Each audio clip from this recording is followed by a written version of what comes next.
আসসালামু আলাইকুম, সবাই কেমন আছো? আজকে আপনার পরীক্ষার রেজাল্ট দিয়েছে।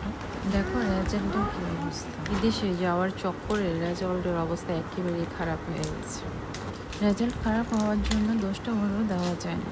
একদিন তো ওকে 3 সাবজেক্ট পরীক্ষা দিতে হয়েছিল, কারণ আমাদের থাইল্যান্ডে ফ্লাইট ছিল 5 তারিখে, বাট ওর পরীক্ষা ছিলই 7 তারিখ পর্যন্ত। তখন আমরা ম্যামের সাথে কথা বললাম, ম্যামে বলল কোনো সমস্যা নেই, আমরা ওর পরীক্ষাগুলো আগে নিয়ে নেব।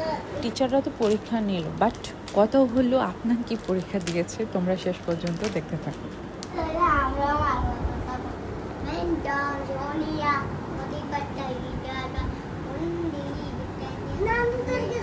এক্স ওয়াইগুলো ঠিক মতো ঘরের ভিতরে লেখেন,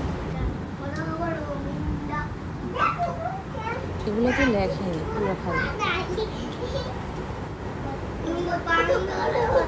তারপরে এখানে জিগের জায়গায় কি করবো?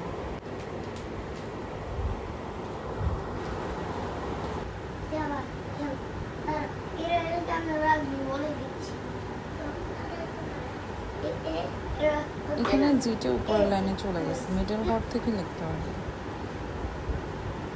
বাইসাইকেল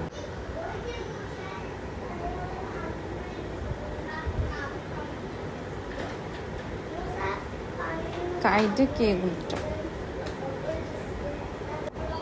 এখানে এলটা হবে ক্যাপিটাল লেটার, ও লেখেছে স্মল লেটার।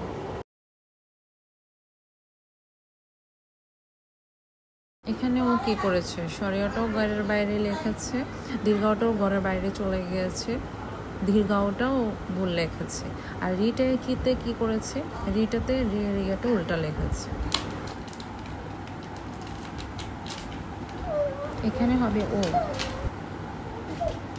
দীর্ঘটা পুরা লেখেনি, আর রিটাও সব জায়গার মধ্যে উল্টা করে লিখে রেখেছে। এখানে সরিয়তে সরিয়ের মধ্যে ও গোল চিহ্ন দিবে, ও সরিয়ের মধ্যে গোল চিহ্ন দিয়েছে, আর এগুলো সবগুলো ঠিক আছে। আর এখানে গতে দাগটা দেওয়া হয়,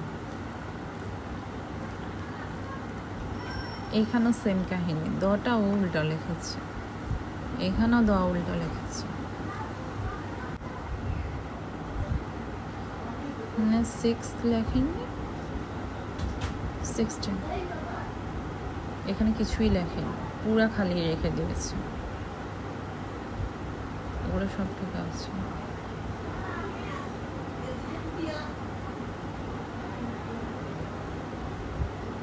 এখানে মধ্যেও দেখেন পুরা খালি খাতা রেখে দিয়েছে। এখানে 26 সুন্দর মতো লেখা হয়, এটা ঠিক আছে।